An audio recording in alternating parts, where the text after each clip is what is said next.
সর্বোচ্চ চেষ্টা করার পরেও দেখবেন, সর্বোচ্চ চেষ্টা করার পরেও দেখা যাবে দিন শেষে আপনি অপরাধী হয়ে বসে আছেন।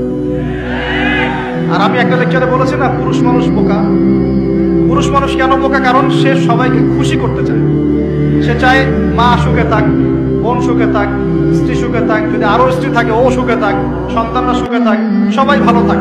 এবং তাদের ভালোর জন্য তারা কত কষ্ট করে, দিন রাত ডিউটি করে, অফিসে যায় আসে, জ্যাম ফেস করে, মানসিক প্রেশার নেয়, শারীরিক প্রেশার নেয়, তাই না?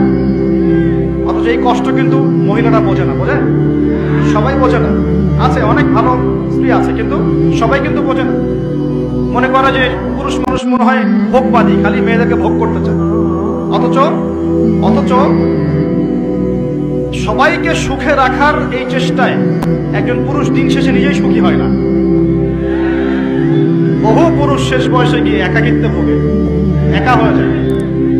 এই জন্য বলছি, ফ্যান্টাসি বাদ দেন। ফ্যান্টাসি বাদ দিয়ে হালাল রিজিক হয়েছে, একটা নেককার পরহেজগার মেয়ে দেখে বিয়ে করে ফেলেন, ব্যাস তাকে নিয়ে দুনিয়ার ছোট্ট জীবনটা কাটিয়ে দেন।